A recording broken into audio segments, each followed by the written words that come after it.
네, 안녕하세요. 물리치료사 1포민입니다. 네, 13번째 리뷰 바로 시작하도록 하겠습니다.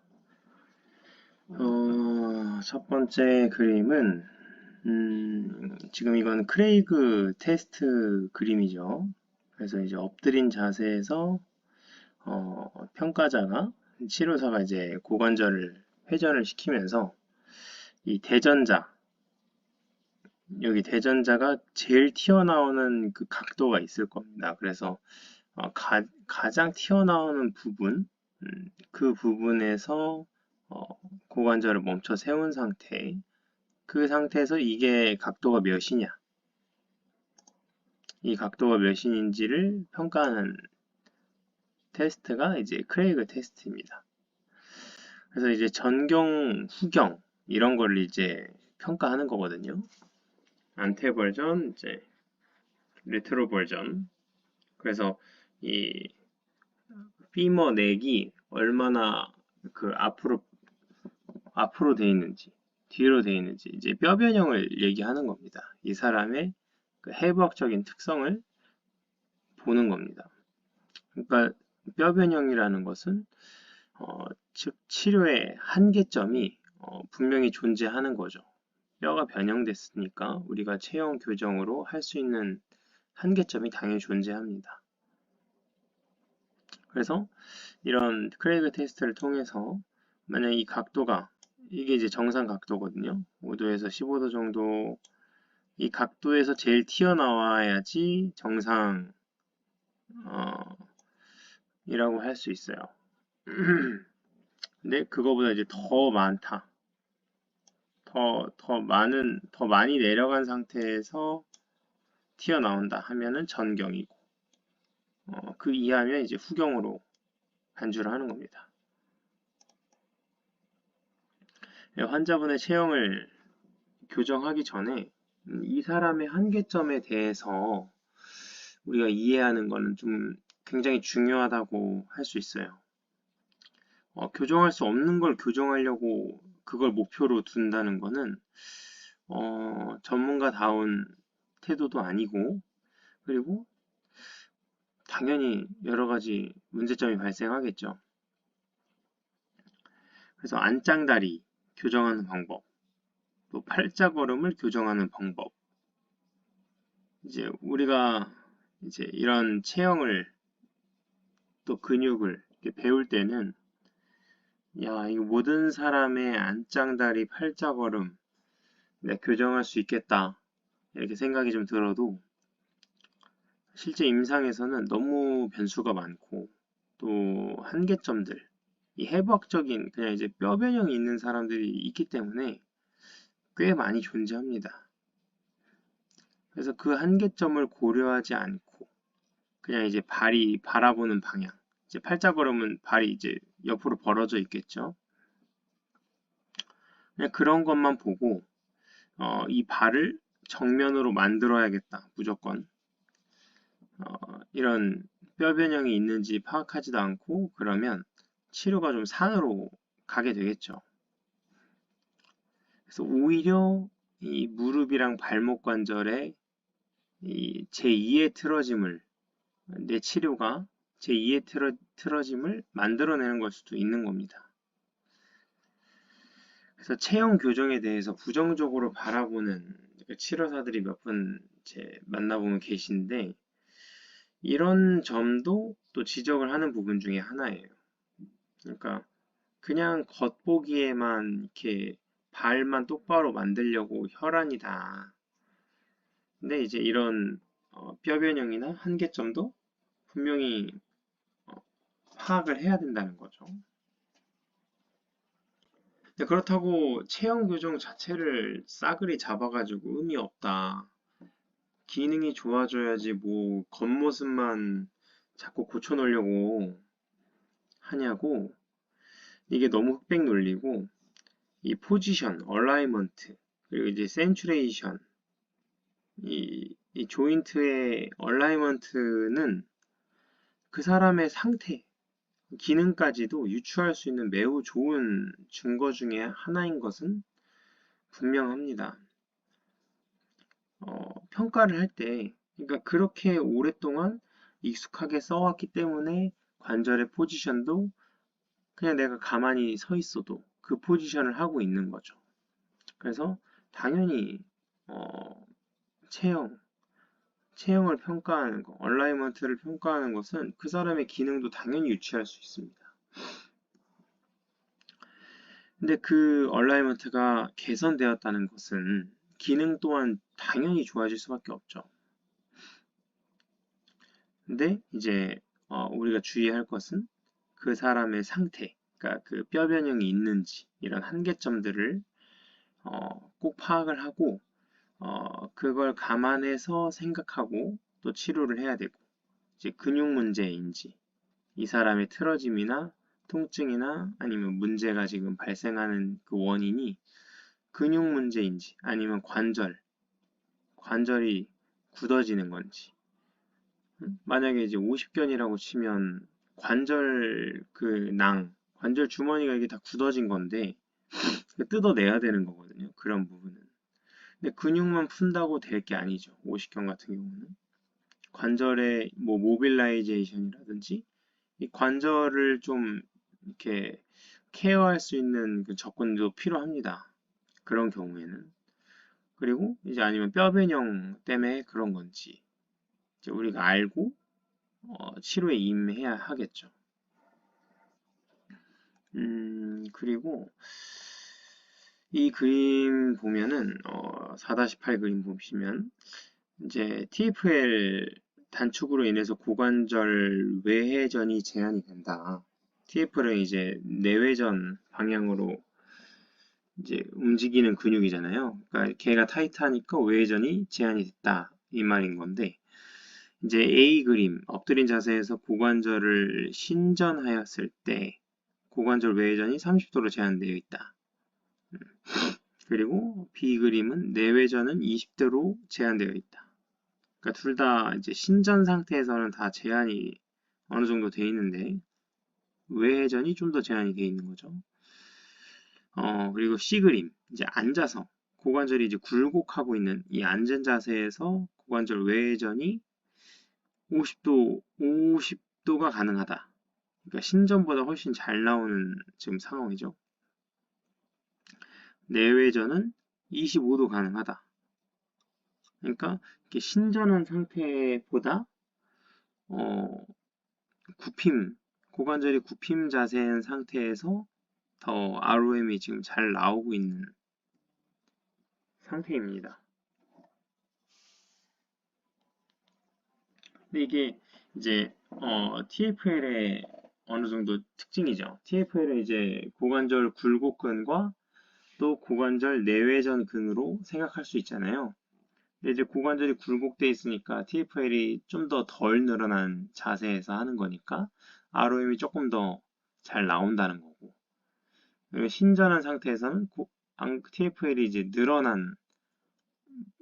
안 그래도 타이트한데 늘어난 상태에서 하려고 하니까 더 제한을 가져오게 되는 거죠.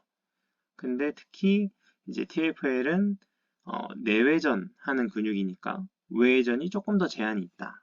그래서 이런 것들을 보고 TFL에 제한이 있는 사람이다 라고 이제 하는 거죠. 평가를 그렇게 얘기를 한 것 같습니다. 근데 사실 이거는 너무 단순한 개념이고 사실 우리 몸은 이렇게 단순하게 임상에서 본다기보다는 일단은 이제 저번에 말씀드린 것처럼 TFL이 왜 단축되고 타이트한지를 우리가 먼저 그 원인을 좀 파악을 해야 돼요. 근데 만약에 이 책 내용에 입각해서 지금 이 앉아 계신 이 여자분을 우리가 만약에 케어를 해준다고 했을 때 뭐 TFL을 스트레칭 한다거나 아니면 TFL 뭐 폼롤러로 풀어준다거나 이런 방법을 생각을 이제 이어서 할 수 있겠죠. 아, 이 사람 이렇게 테스트 해보니까 TFL이 짧구나, 단축돼 있구나. 그러면 TFL 풀어주고 스트레칭 하는 게 맞겠다. 이렇게 생각을 하잖아요.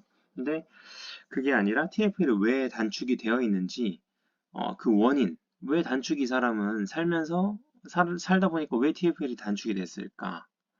당연히 그 고관절의 회전 기능, 특히 이제 그 딥 로테이터, 이제 어깨로 치면 로테이터 커프 같은 이제 고관절의 딥 로테이터가 그 회전 기능을 딥 로테이터가 수행을 해야 되는데 딥 로테이터가 그 기능이 떨어지면서 대신 TFL이나 아니면 대퇴직근 아니면 뭐 햄스트링 뭐 이런 이제 투조인트 머슬들이 고관절을 회전시킬 때마다 이 근육들이 사용을 한 겁니다.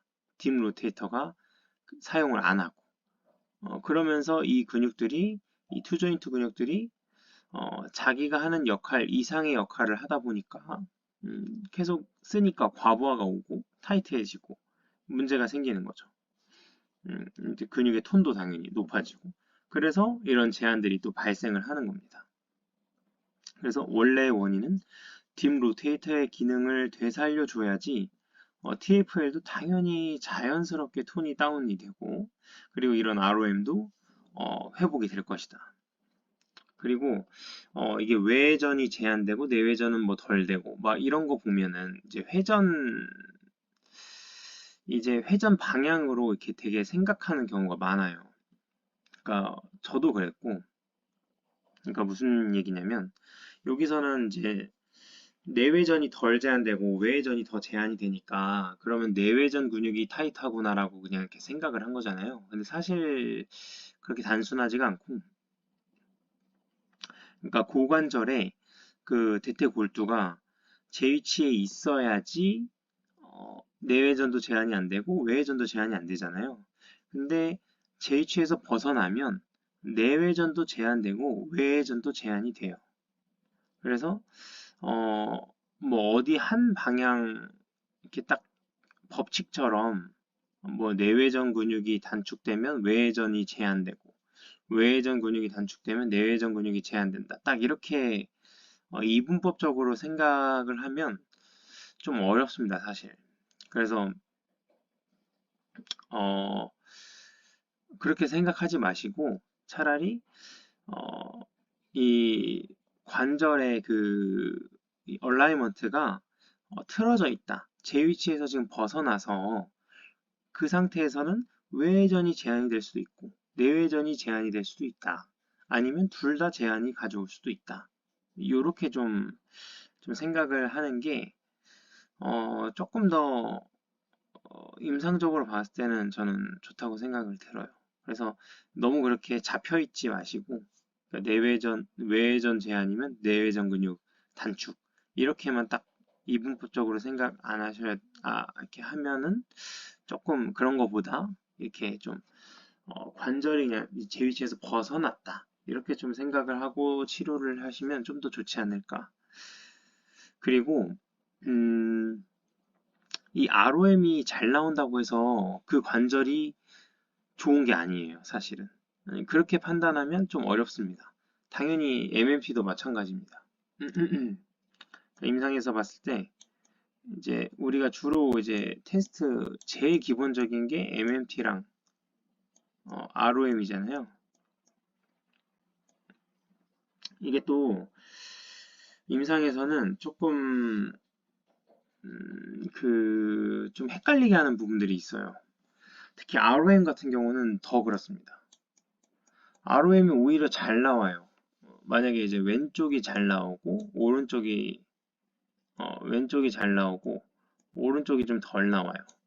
그러면 덜 나오는 쪽이 문제구나 이렇게만 보통 다 생각을 하기 마련이잖아요.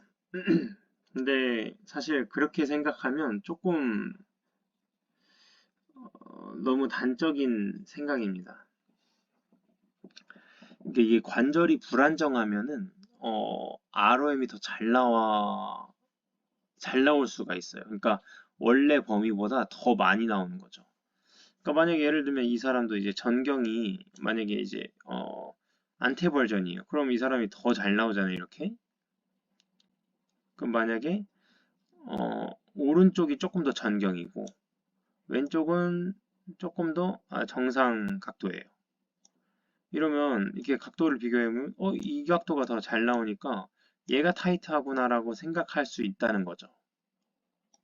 예를 들어서 만약 턱관절도 마찬가지예요.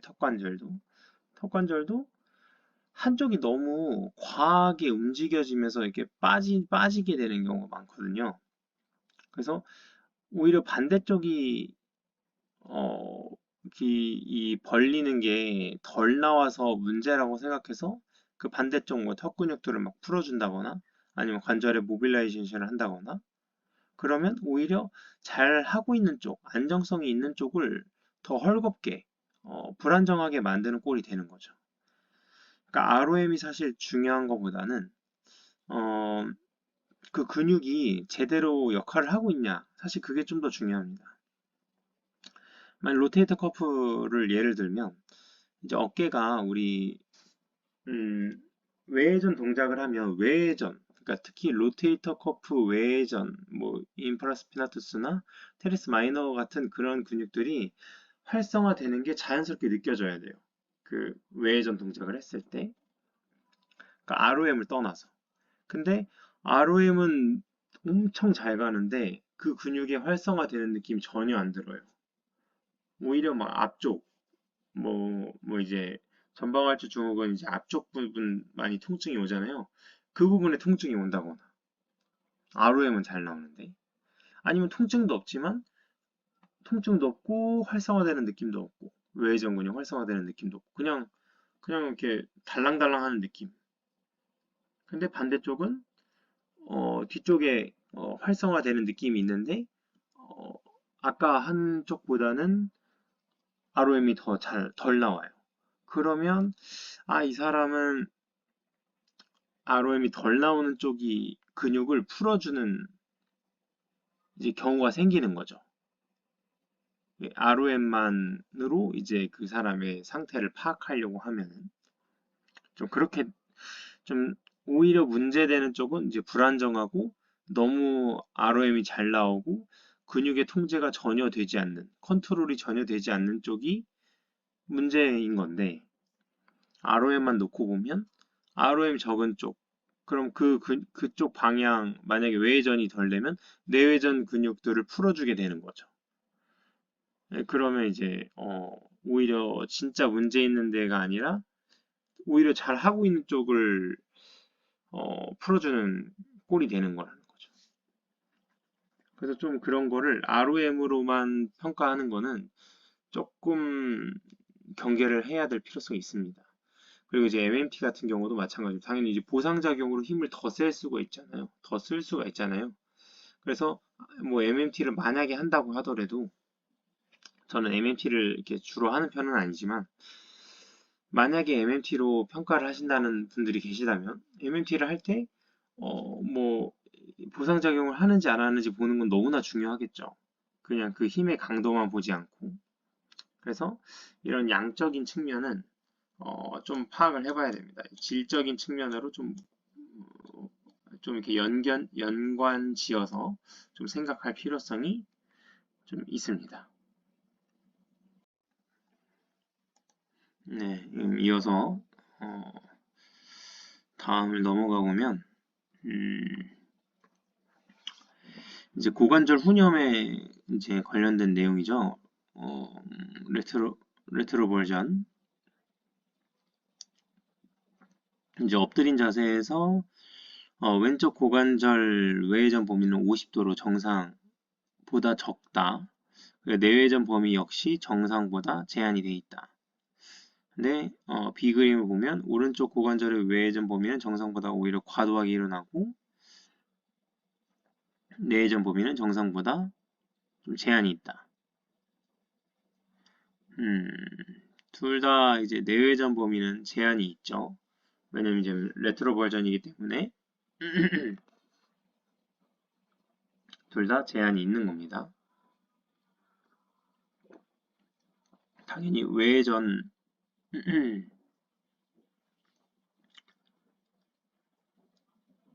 외전 범위가 그래 조금 더 나오긴 하지만 정상보다 제한된다고 얘기를 했습니다. 당연히 뭐 레트로 버전이면 내외전이 더 제한되고 외회전이 조금 더 나온다는 건 다 아시는 내용이라서 이게 치료하면서 간단하게 해볼 수 있는 평가 방법이죠. 뭐 엎드린 자세에서 그냥 좀 돌려봐도 알 수 있는 거니까. 근데 저는 이 테스트 저도 이제 가끔 임상에서 하는데 그냥 쉽게 할 수 있으니까요. 근데 이런 테스트 할 때 보통 다리 각도만 보는 경우가 대부분이에요. 근데 저는 어, 다리 각도도 각도인데 골반의 회전이 일어나는지 이 테스트를 하고 있을 때 그거를 좀 더 확인하는 편입니다. 이제 예를 들어서 A 그림 여기 이제 A 그림에서 이제 내외전하는 거, 그리고 B 그림에서 내외전하는 걸 이제 비교를 한번 해보면 이제 딱 봐도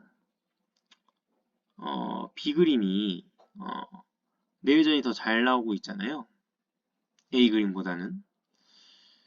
근데 이제 그건 다리 각도만 봐서 또 그런 거고, 이분의 골반을 조금 유심히 보면, 다리 각도 말고 골반을 조금 더 유심히 보면, 이 그림 A일 때, 그림 B일 때, 둘 다 이제 내외전하는 동안에, 이 다리가 내외전하는 동안에 골반은 우측이 아래로 이 경사진 모습을 좀 확인할 수가 있습니다.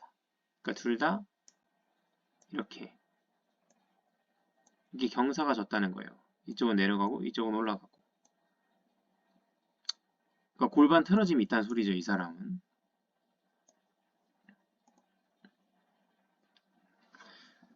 그래서 이제 그 골반 틀어진 거를 이제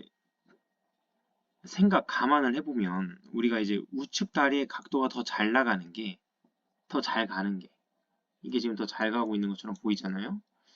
그게 순수한 그 고관절 안에서의 그 내외전 움직임이 더 움직이는 게 아니라 골반의 회전 틀어짐 때문에 그렇게 보이는 건 아닌지 좀 우리가 생각을 해볼 수 있어야 됩니다.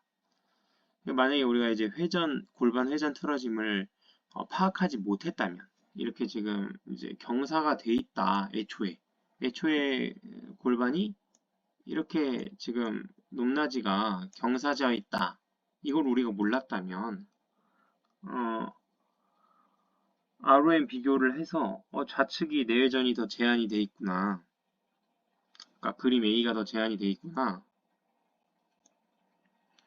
그러면 좌측 고관절 내외전 제한이니까 외외전 근육들을 풀어주는 그런 방향으로 치료를 했을 수도 있겠죠. 만약에 이제 골반의 그 이제 골반 회전 틀어짐을 생각을 안 하고 봤다면. 그래서 오히려 진짜 문제는 우측에 그 골반 틀어짐으로 인해서 근육이 이 비활성화되고 있는 이 오른쪽일 수도 있는데, 오른쪽 고관절일 수도 있는데, 고관절이 이렇게 한쪽으로 이쪽으로 기운 쪽으로 오른쪽으로 기울면서 그 오른쪽 안에 있는 고관절이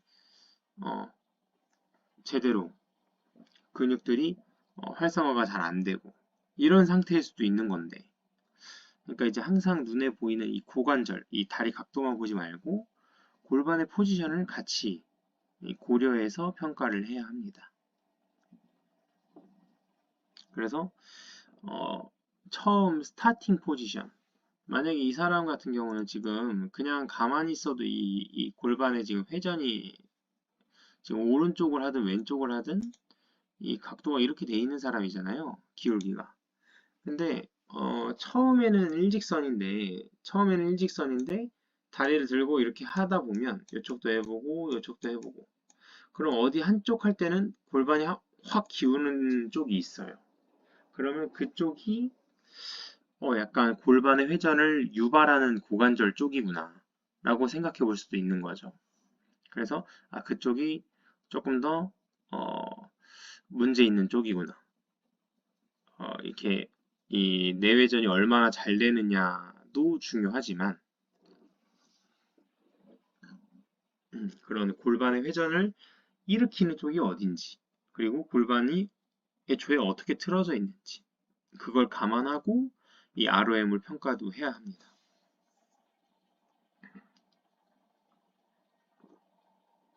근데 이거는 이제 프론 자세에서만 해당하는 게 아니라 스파인에서 테스트할 때도 이것도 이제 고관절 이건 외회전 평가하는 거잖아요. 이건 내외전 평가하는 거고 이 스파인 자세도 할 때도 똑같아요. 이제 항상 고관절 테스트하기 전에 골반이 먼저 중립에 있는지 아니면 뭐 어디로 틀어져 있는지 확인을 하고 나서 그 결과를 좀 그 틀어짐을 좀 감안하고 고관절 테스트를 항상 바라봐야 합니다. 그리고 이제 그림의 2분 이제 후렴 레트로 버전이라고 나와 있지만 실제 임상에서는 그래도 이 정도면 준수한 편이에요. 왜 그렇게 생각하냐면 지금 각도가 이렇게 돼 있잖아요. 지금 다리, 발 각도가 이렇게 이게 지금 정상 사실 각도거든요. 근데 임상에서 대부분 이제 후념인 분들은 프론 자세일 때 다 이렇게 돼 있습니다. 보통 이런 식으로 대부분이 그래요 요즘은. 그래서 이제 발이 펭귄처럼 이렇게 바깥쪽으로 향해 있는 경우가 대부분입니다. 이제 계속 얘기하지만 정경과 후경은 뼈 변형이에요. 그래서 분명히 이제 치료에 또 체형 교정의 한계점이 존재합니다. 여기도 마찬가지로 이렇게 완전 이것도 준수한 편이 오히려 이제 거의 이제 그 테이블 바닥에 거의 붙습니다. 이렇게 붙어버리는 정도예요.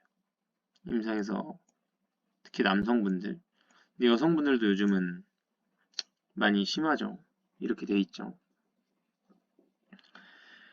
아무튼 그래서 이 뼈변형에 대해서는 한계점을 꼭 이제 생각을 해야 된다. 하지만 그렇다고 해서 치료가 그 뼈변형이 있으니까 치료 필요 없겠네. 이렇게 생각하는 게 아니라 무의미한 건 절대 아니죠.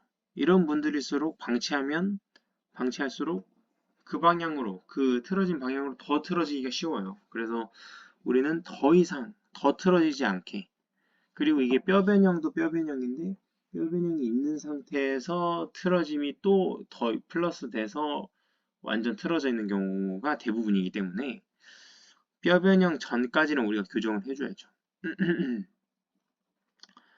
그래서 우리는 더 이상 틀어지지 않도록 그 한계점 안에서 최대한 뉴트럴 얼라이먼트 그 포지션을 회복시켜서 이분이 이제 틀어짐으로 이제 인해서 받는 부하를 최소화 시켜줘야 됩니다. 그리고 이러한 상황을 환자분에게 설명할 줄도 알아야죠. 무조건 낫게 해주겠다. 교정 다 해버리겠다. 이렇게 하면 안 되고.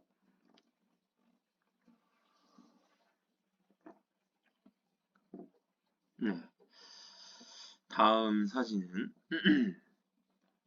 여성분 사진인데, 책에서는 이분의 이제 경골, 그리고 또 슬관절이, 내반슬이 돼 있다. 그리고 또 이제 한발서기 할 때, 특히 좌측 무릎에서 내반 모멘트가 증가한다. 라고 이제 설명을 하고 있어요. 그러니까 딱 봐도 이제 약간 오다리잖아요. 그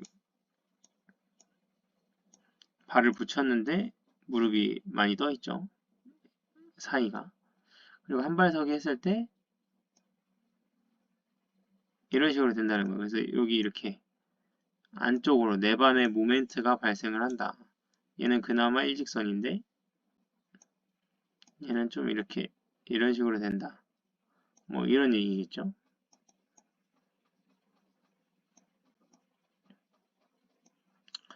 근데 이제 그런 거는 무릎 관절만 관찰할 때 그런 거고 만약에 이런 분이 진짜 내 환자로 왔다고 생각을 해보고 좀 어떻게 평가하고 케어를 할까 좀 생각을 해보려고 하는데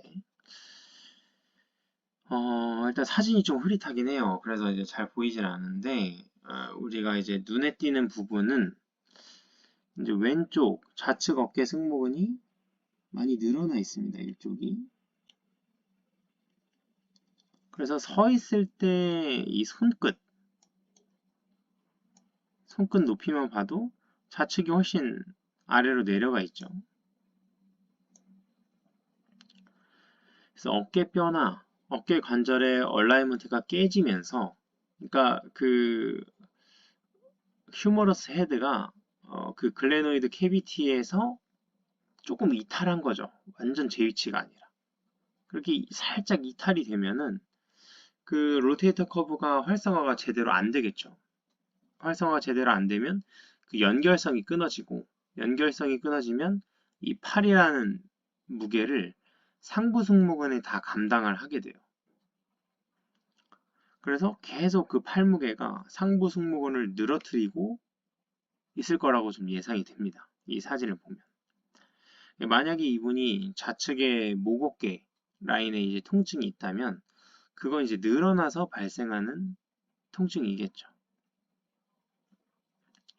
그래서 실제로 만져보면 특히 이제 스칼렛 머슬 같은 경우에 양쪽 왼쪽 오른쪽 둘 다 스칼렛 머슬을 만져보면 왼쪽이 엄청 팽팽하게 느껴져요. 근데 그건 이제 타이트하고 짧아진 게 아니라 늘어나면서 팽팽해진 걸 의미합니다. 그래서 만약에 이제 이런 경우 먼저 몸의 그 중심축, 즉 이제 체중심을 개선해 주는 게 사실 우선이에요. 이 체중심의 불균형으로 인해서 어깨뼈나 어깨 관절의 얼라이먼트가 깨어진 경우일 수도 있기 때문이에요. 근데 이러한 중재 없이 바로 어깨 쪽으로 이제 치료를 들어가면, 그또 문제를 또 파악하고 이런 식으로 하면 이 내 치료 과정이 오히려 이 사람에게 있어서 제2의 틀어짐을 만들어내는 상황이 될 수도 있는 거예요. 그러니까 체중심의 개선, 이 좌우를 비교를 해봤을 때 약해진 코어, 좌우 중에 더 약해진 그 코어를 개선을 시켰을 때 어깨뼈와 어깨 관절은 훨씬 더 자연스럽게 그 제 위치로 돌아가게 됩니다. 얼라이먼트를 회복하게 돼요. 그러니까 체중심이 얼마나 중요한지를 우리가 다시 한번 생각해 보는 거죠. 그래서 이 체중심의 개선, 그 중심축의 개선을 할수록 하면 그것만 해도 어깨가 좋아지게 됩니다. 근데 이제 그렇게 치료를 해도, 그렇게 한 이후에도 어깨에 문제가 남아있을 수도 있단 말이죠. 근데 그 이후에 남아있는 그 어깨의 문제는 어깨뼈와 어깨 관절에서 그 문제를 찾아가면서 해결해도 충분한 상황이에요. 근데 이제 그래서 이제 가장 제가 추천드리는 거는 일단 중심축을 회복해라. 중심축을 회복해야 이 사람이 그 중심축 때문에 어깨 관절이나 이 견갑골의 틀어짐이 회복이 된단 말이죠. 자연스럽게. 그 이후에 어깨를 봐도 늦지 않는다. 왜냐면 어깨 자체만 보면 이 체중심은 생각 안 하고, 그러니까 숲은 생각 안 하고 나무만, 그러니까 어깨만 딱 보고 치료를 하면 좀 치료가 좀 산으로 갈 수 있습니다. 그래서 자연스럽게 얼라이먼트가 회복할 수 있게 체중심을 먼저 회복시키고 그 이후에 어깨에 남아있는 문제를 이제 나무를 조금 더 집중해서 봐서 어깨를 이제 나머지 부분을 좀 케어하는, 그래야지 정말 자연스럽게 체형 교정이 되면서 기능이 회복을 하는 거죠. 근데 이제 우리는 환자가 이걸 다 이해를 할 수 없잖아요. 그래서 환자랑 라포도 중요하고, 어깨 아파서 왔는데 막 골반 막 허리 뭐 체간축 이런 거 하고 있으면 당연히 짜증나죠. 어깨 지금 아파 죽겠는데. 네, 그래서 관계 형성도 중요하기 때문에 이제 방향성은 그렇게 내 머릿속으로 잡되 이제 좀 유도리 있게 치료를 좀 진행을 해야겠죠. 어깨 쪽을 먼저 좀 해주고 또 체중심 쪽을 좀 해주고 그 다음에 다시 또 어깨로 넘어가고 이런 식으로 할 수도 있는 거죠. 이번에는 이제 바지 라인을 한번 봅시다. 바지 라인을 보면은 오른 우측의 골반이 조금 더 높은 걸 확인할 수가 있어요. 여기가 조금 더 높죠? 여기는 조금 더 내려가 있고 위의 라인이 그렇습니다. 근데 바지 아래 라인을 봐도 우측 다리 밑에 라인이 조금 더 말려 올라간 느낌. 얘는 좀 더 내려간 느낌. 그래서 우리가 만약에 뭐 이게 틀어짐을 파악하는 것들 중에 하나가 이 옷으로도 파악이 충분히 가능해요. 왜냐면 이제 왼쪽은 자꾸 체중을 실는 쪽으로 썼기 때문에 바지가 자꾸 내려가는 거고 오른쪽은 자꾸 OKC로 쓰니까 바지가 올라갈 수밖에 없는 거예요. 계속 움직임을 계속 그렇게 하다 보니까 왼쪽이랑 오른쪽이랑 똑같이 움직이지 않기 때문에 이 옷이 한쪽으로 말려 올라가고 한쪽은 내려가지는 겁니다. 그래서 이런 바지 라인을 보고도 이 바지 라인이 이 사람의 그 랜드마크는 아니잖아요. 근데도 이 사람이 이렇게 몸을 썼기 때문에 바지 포지션이 이렇게 된 거죠. 그래서 바지 라인으로도 볼 수가 있는 겁니다.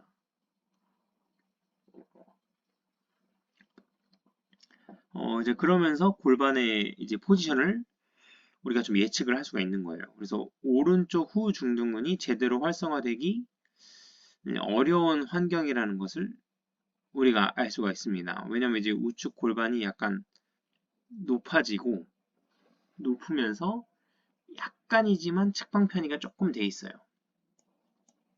이쪽으로 살짝.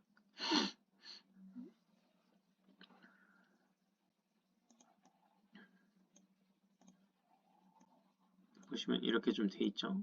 이렇게 좀 빠져 있죠. 당연히 후중둔근이 이런 상태, 이렇게 틀어져 있는 상태로 걸으면 당연히 오른쪽 후중둔근이 활성화되기가 좀 어렵겠죠. 늘어나 있는 상태이기 때문에 늘어나 있으면 액틴 마이오신 결합이 제대로 효과적으로 효율적으로 활성화가 안 되니까 후중둔근 대신 뭐 TFL이나 다른 근육도로 고상할 확률이 높겠죠. 이 후중둔근이 늘어나 있는 포지션, 그러니까 평소에 후중둔근이 사용되지가 않아서 이러한 체형이 되어간 것으로 좀 예상을 해볼 수 있겠죠. 후중둔근이 사용이 되지 않는다는 것은 그쪽으로 체중이 잘 안 간다. 평소에 체중이 잘 안 간다는 소리입니다. 그렇다는 것은 좌측으로 체중심이 쏠려 있을 가능성이 높다라는 것을 우리가 알 수 있는 거죠. 이렇게 이제 골반의 좌우 높이 차이가 있다는 것은 또 이어서 허리에 기능적 측만이 있다는 것을 당연히 또 의미를 하고 그로 인해서 허리의 통증으로 이 사람이 내원했을 수 있는 가능성도 높은 거죠. 이럴 경우는 당연히 체중심을 균등하게 만들어줘서 골반의 좌우 높이 맞춰주고 그래서 허리뼈가 어느 한쪽으로 기울지 않게 우리가 이제 교정을 해줄 필요가 있습니다. 그리고 이제 평소에 체중심이 어디로 쏠려 있냐 확실하게 알 수 있는 한발서기 테스트입니다. 이 두 그림을 비교하면은 책에서는 이제 좌측으로 한발서기 할 때 내반 모멘트가 생긴다고 문제가 있다. 이제 우측으로 한발서기는 좌측보다 좀 더 낫다는 식으로 당연히 이제 오른쪽으로 한발서기 했을 때는 내반 모멘트가 좀 덜 생기긴 하잖아요. 지금 무릎만 놓고 봤을 땐. 근데 전체를 보면 사실 그렇지 않습니다. 전체적인 그 이 사람의 몸의 포지션을 보면 좌측 다리로 한발서기를 할 때는 몸통이 전혀 기울지가 않고 두 다리로 서 있을 때와 비슷한 포지션을 유지하고 있어요. 이게 사실 중요합니다. 이게 지금 두 발로 서 있는 자세잖아요. 이게 왼쪽으로 서 있는 자세. 이게 오른쪽으로 서 있는 자세예요. 이 몸통을 비교를 해보세요.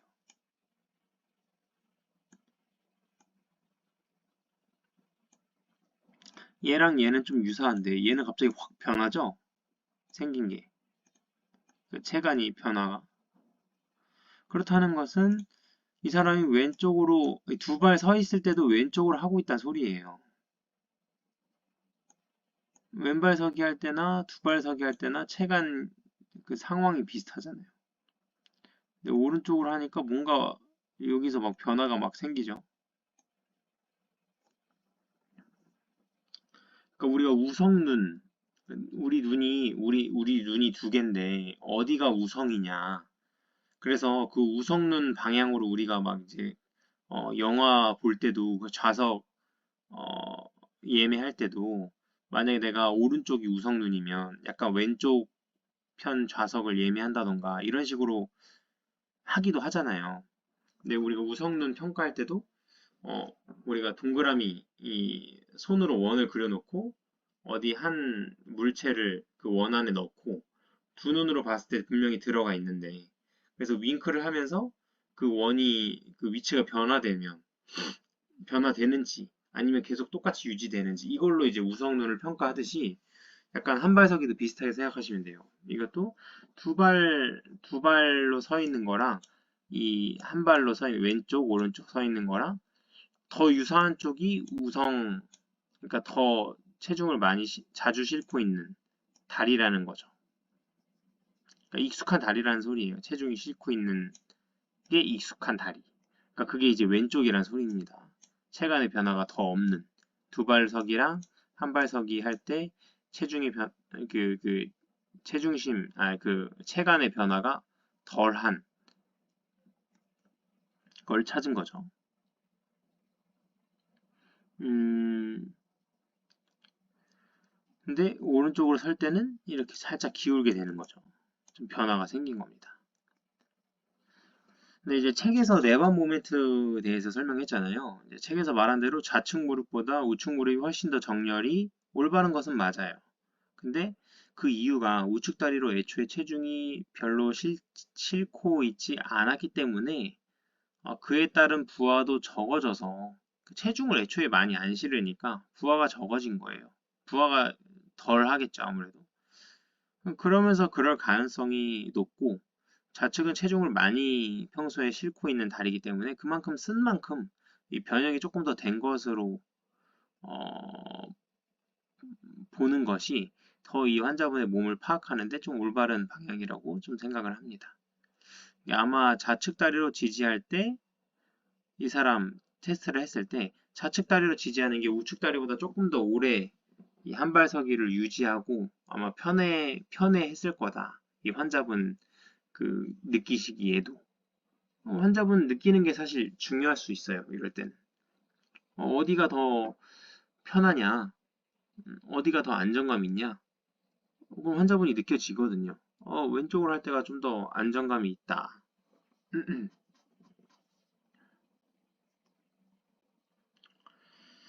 그리고 우측 다리는 이제 고관절 통증 아니면 고관절 찝힘 아니면 이제 우측에 이제 바깥쪽 그 TFL 라인 과부하가 올 수도 있죠. 왜냐면 이제 우측의 골반과 고관절 그리고 허리까지도 좌측에 비해서 상대적으로 축이랑 이 사람의 몸의 축이랑 멀어져 있기 때문에 근육들이 활성화가 제대로 이루어지지 못해요. 축이랑 멀어져 있으면. 그럼 제 역할을 하지 못하면서 이런 증상들이 발생할 수가 있습니다.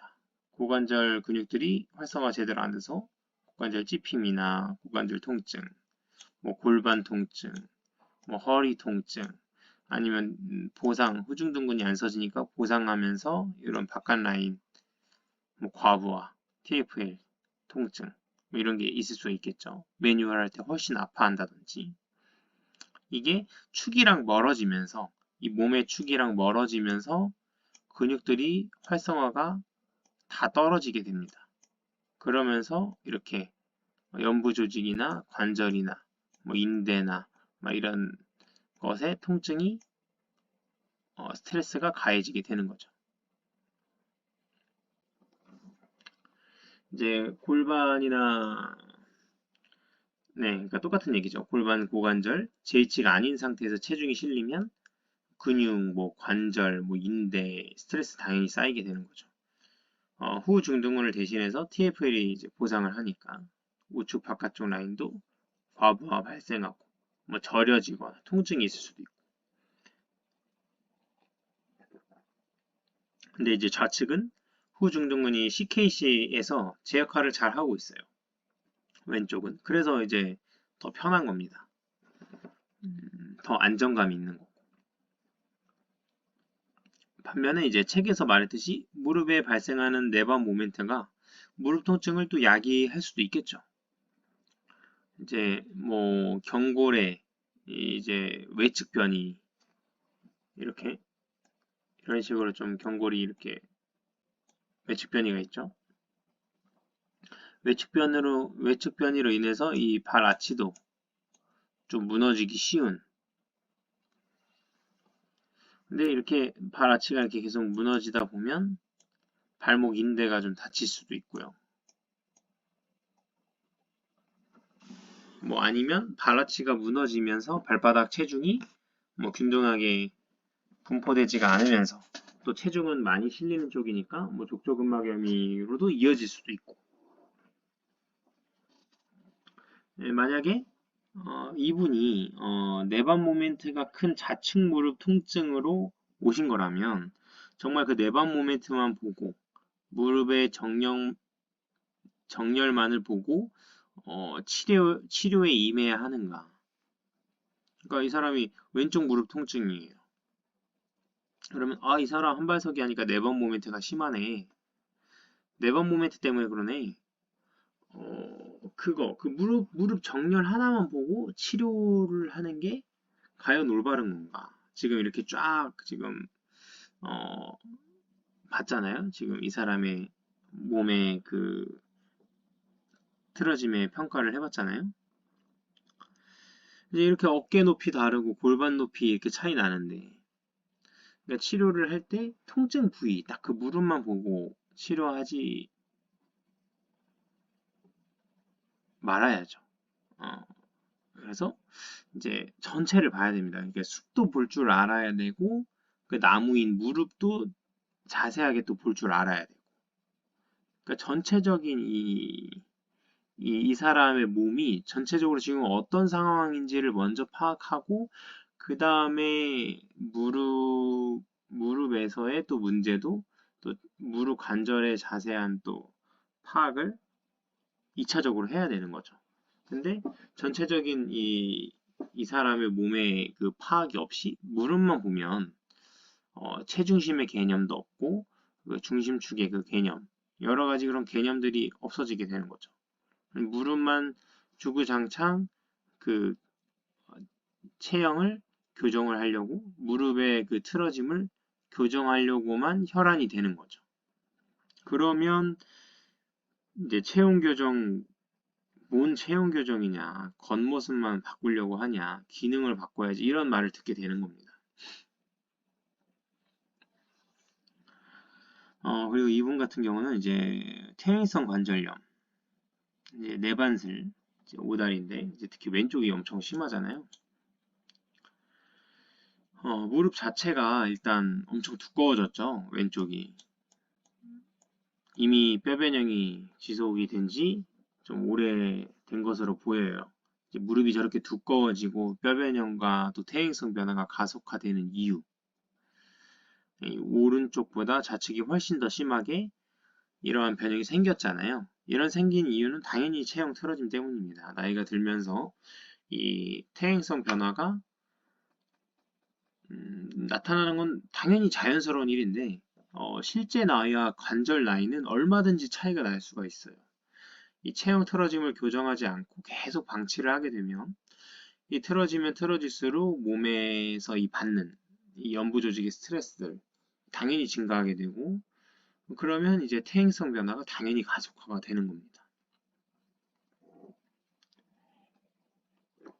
하체에 체중이 실릴 때 그 체중이 고관절, 무릎 관절, 발목 관절을 통과해서 발바닥 밑으로 이 바닥으로 딱 빠져나가야 돼요.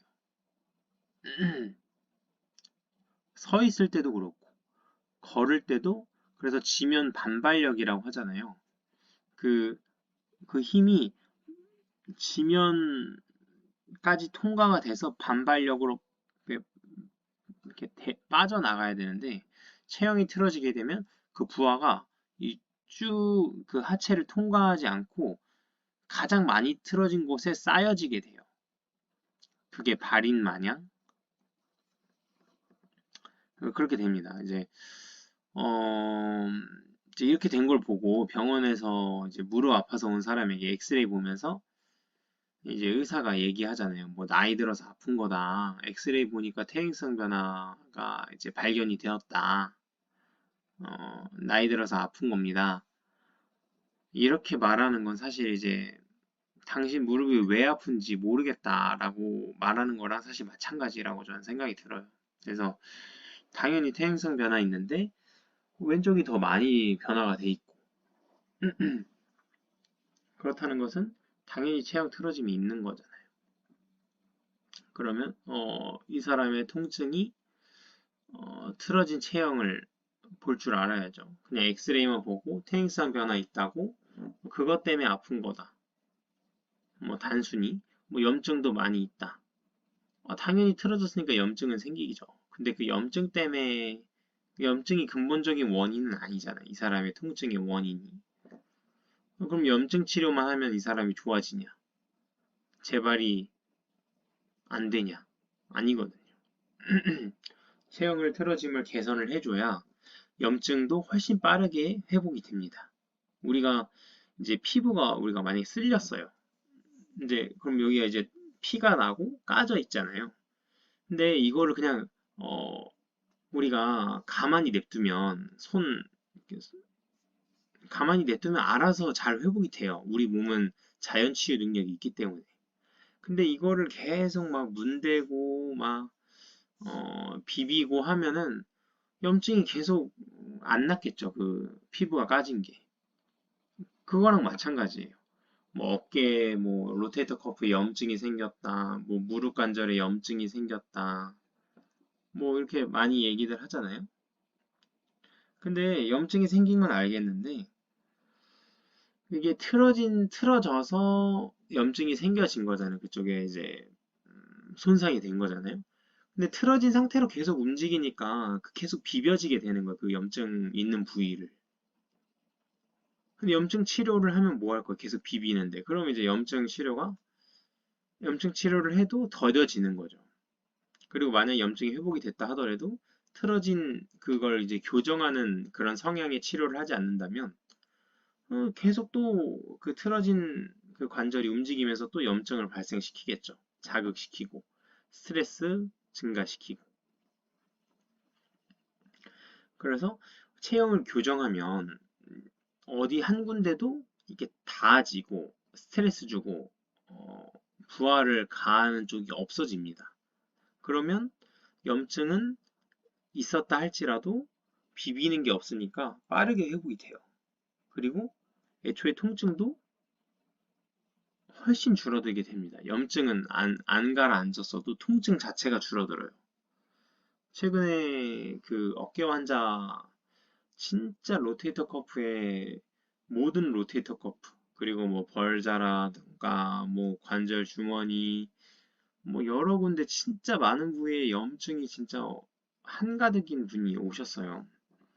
그 저희 병원 이제 원장님 같은 경우도 이렇게 염증 많은 사람 처음 봤다고 할 정도로 좀 이제 히스토리가 많은데 그건 이제 생략을 하고 하여튼 염증이 많은 환자분이에요. 근데 그 환자분을 이제 체형 틀어짐을 교정했는데 이 사람이 안 아파졌다는 거예요. 근데 제가 염증을 치료한 게 아니잖아요.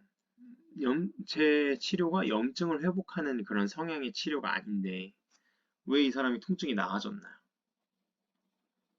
좋아졌냐? 이거죠. 비비지 않으면 통증이 덜해집니다. 어쨌든 그 근본 원인이 체형 틀어짐이 원인이고 통증을 계속 느끼고 있는 것 그리고 염증이 더디게 회복되는 것도 체형 틀어짐이 원인입니다.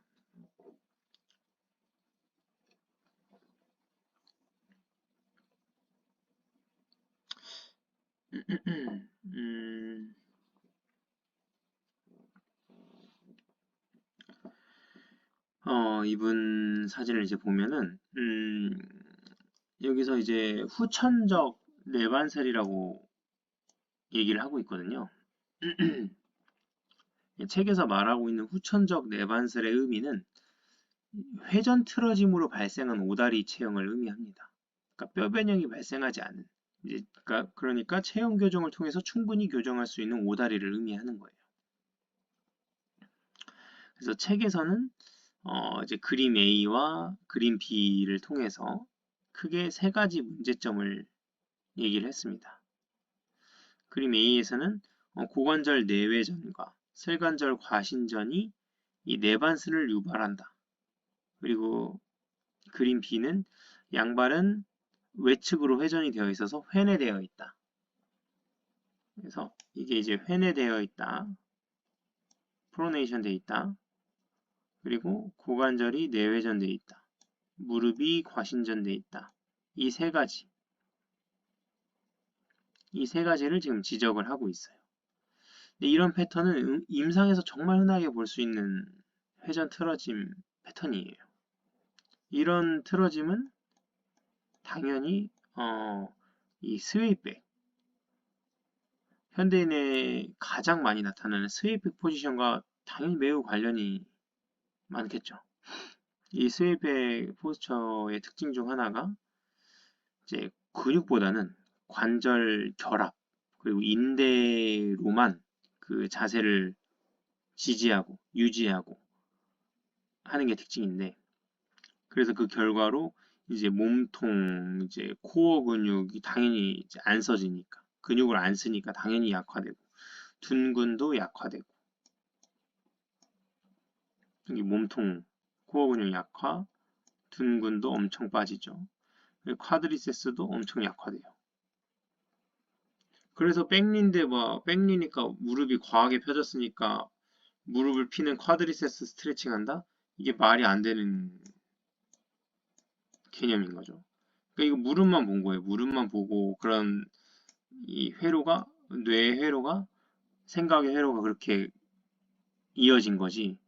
그러니까 무릎이 과하게 펴졌으니까, 무릎을 과하게 펴졌어? 그럼 무릎을 피는 근육이 뭐지? 쿼드리세스. 그러면 쿼드리세스를 스트레칭하면 무릎이 정렬이 좋아지겠다. 이게 이제 무릎만 보는 치료인 거죠. 제가 계속 말씀드리지만 이 숲을 먼저 이 사람의 몸이 지금 어떻게 돌아가는지, 지금 어떻게 돌아가고 있는 상황인지 그걸 파악하고 그 안에서 무릎을 보셔야 헷갈리지 않고 치료가 산으로 안 간다는 거죠. 아무튼 이런 백리는 오히려 쿼드리세스가 약화가 되는 거예요. 아까도 말했지만 이 스웨이백 포지션은 근육을 안 써요. 그러니까 근육이 활성화가 거의 안 됩니다. 거의 관절 결합으로 그냥, 아니면 인대로 그냥 버티는 거예요. 그래서 엉덩이 근육 안 쓰지, 몸통 근육 안 쓰지, 뭐 쿼드리세스 근육 안 쓰지. 다 지금 얘기하는 이 근육들이 다 서 있을 때 활성화가 되고 있어야 되는 근육들인데 이 근육들을 안 쓰고 인대나 관절 결합으로만 쓴다는 거죠.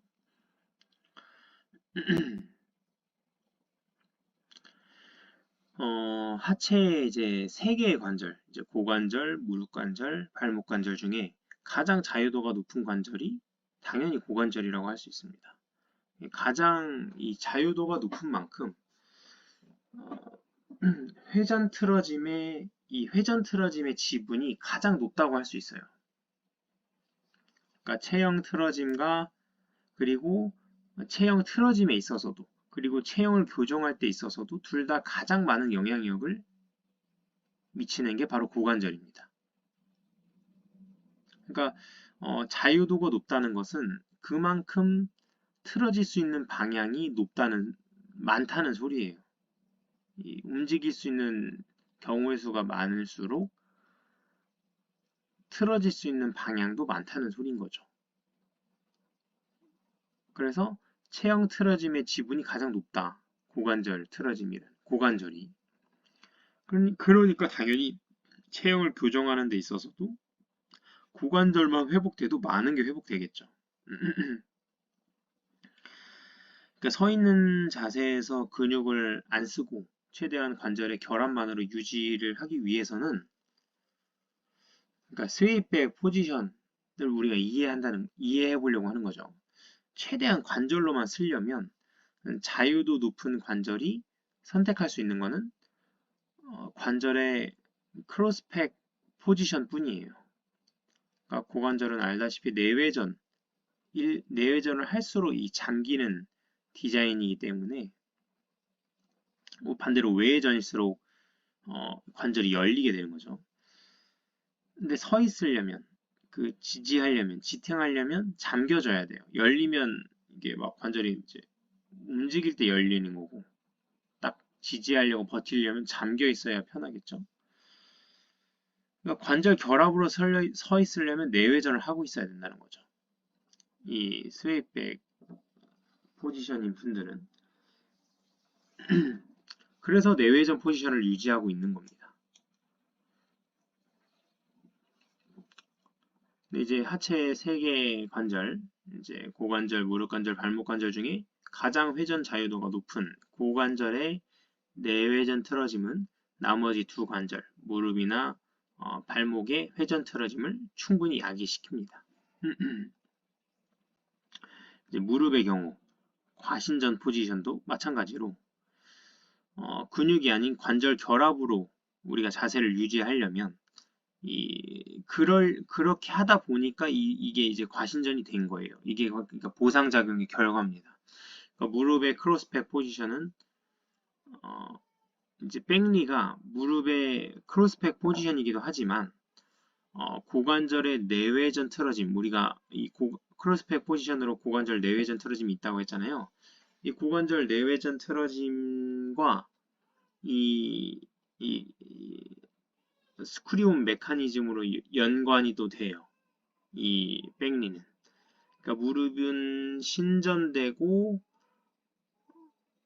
이 관절이 잠길 때, 이 무릎이 신전되면서 관절이 잠기려면 대퇴골이 내외전, 경골이 외외전 움직임이 발생하기 때문입니다. 그렇게 무릎이 잠겨지는 이 무릎 관절 자체가 그렇게 디자인되어 있기 때문에 그래서 무엇보다도 그래서 이제 고관절이 내외전되고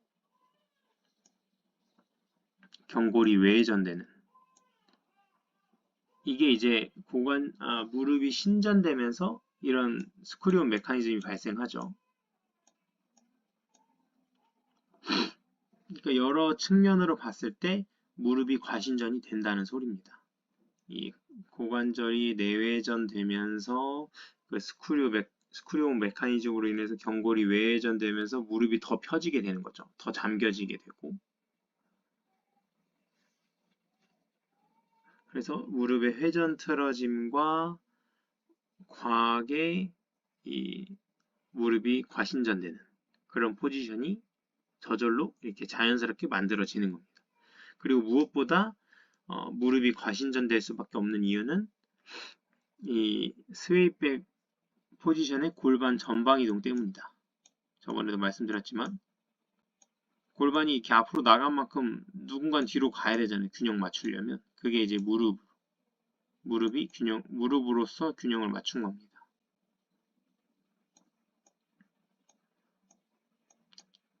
그래서 자연스럽게 무릎이 과신전이 돼버린다. 이와 비슷한 경우로 고관절이 내외전 되어서 체중이 안쪽으로 이렇게 쏠리게 되면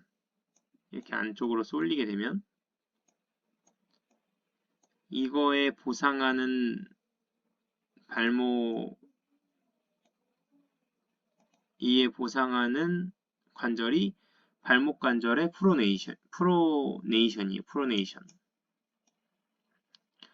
여기서 말하는 프로네이션은 당연히 정상적인 움직임이 말하는 게 아니라 발아치가 이제 무너지면서 발끝이 이렇게 바깥으로 벌어지는 이 CKC 상황에서 무너지면서 발생하는 이 프로네이션을 의미합니다.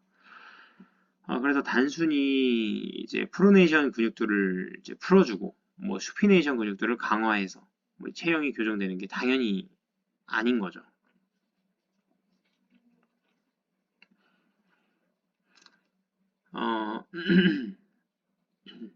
이 골반이 전방 이동된 만큼 뒤로 간 게 무릎이라면 고관절이 내외전돼서 안쪽으로 모아지고 이렇게 무너지는 만큼 발목이 아치가 무너지면서 보상작용으로 고관절이 이제 안쪽으로 들어간 만큼 발이 바깥쪽으로 벌어지게 되는 거예요.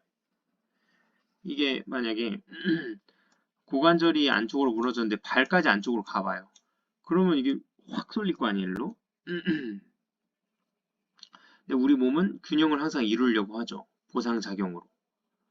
근데 고관절이 내외전으로 틀어지니까 고관절을 이렇게 외회전해서 중립으로 만들면 좋지만 그게 안 되니까 발이라도 옆으로 벌린 거예요. 안쪽으로 더 안 쏠리게. 그래서 우리는 체형 교정을 할 때 과신전된 무릎만 보는 게 아니라 무릎이 과신전할 수밖에 없게 만드는 골반의 전방 이동을 교정해줘야 돼요. 발이 바깥쪽으로 벌어진 것만 집중하는 것이 아니라 발이 바깥쪽으로 벌어질 수밖에 없게 만드는 그 고관절의 내외전, 안쪽으로 무너지는 그 고관절의 내외전을 교정을 해줘야 하는 겁니다. 그래서 고관절 외회전 근육이 활성화되면 발아치가 살아난다는 말이 그래서 나오는 이유가 그거예요.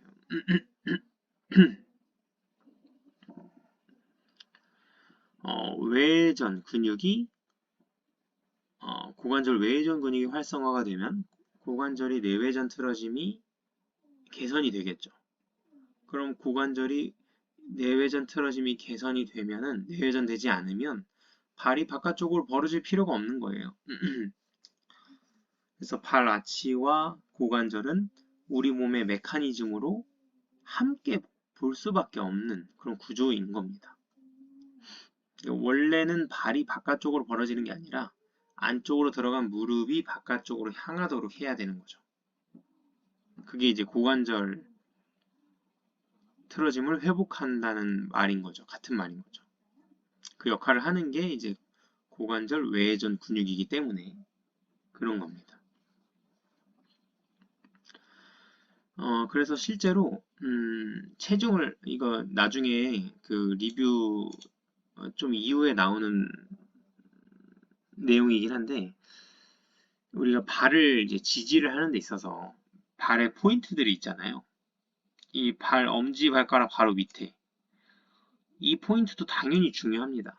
무릎이 안쪽으로 어느 정도 안쪽으로 들어가 있어야 무릎 그 엄지 발가락 엄지 발이 눌려요. 엄지 발이 제대로 지탱이 됩니다. 그래서 무릎이 이렇게 들어가 어느 정도 이게 정상 범위로 들어가면서 엄지 발가락으로 지탱을 하고 있는 게 일단 첫째예요. 그리고 그럼 너무 그 상태에서 이 발 아치, 특히 이 바깥쪽 여기가 눌려지면서 고관절 외회전 근육, 둔근 근육이 활성화되는 게 두 번째 축이라고 할 수가 있어요. 그러니까 엄지도 제대로 눌려야 되고 이 바깥쪽 뒤꿈치도 제대로 눌려야 돼요.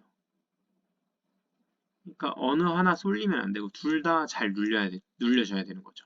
근데 지금 이렇게 무너지는 거는 이쪽은 거의 안 썼다는 거고 엄지 쪽만 눌렸다는 소리예요.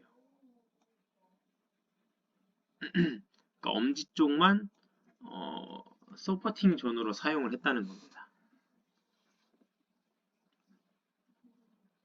여기 바깥쪽 뒤꿈치 바깥쪽도 그 서포팅 존으로 사용이 돼야 그래야 이 CKC 상황에서 이 둔근도 사용이 되는데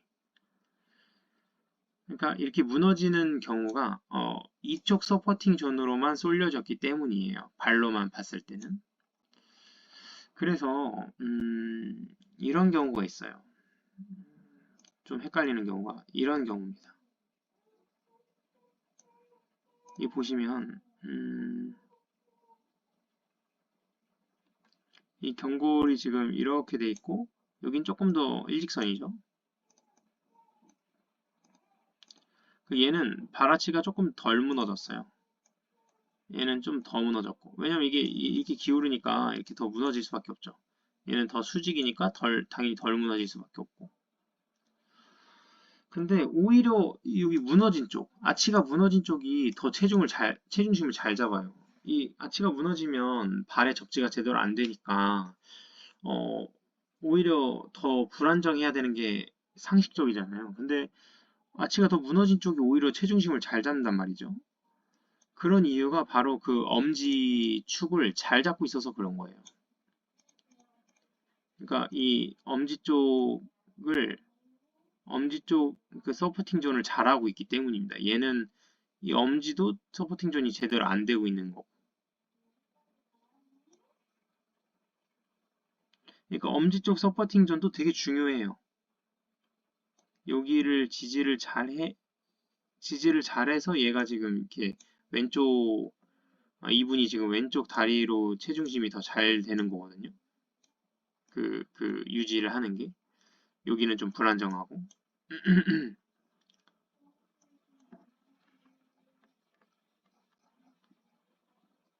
근데 너무 과해지면 이렇게 무너져 버린다. 너무 과해지면 이렇게 된다는 거죠. 그러면 이 둔근도 활성화가 오히려 더 안 되는 겁니다. 그래서 발의 이 두 개의 축이 균등하게 어, 접지가 돼야 된다. 그래야 그 위에 있는 하체 근육들이 사용이 된다. 활성화가 된다. 라는 말입니다. 원래 좀 설명할 게 더 많은데 다음에 이어서 좀 원래 요거까지 다 하려고 그랬는데 시간이 너무 많이 갔네요. 아무튼 다음번에 이어서 조금 더 설명을 드리도록 하겠습니다. 네, 이상입니다.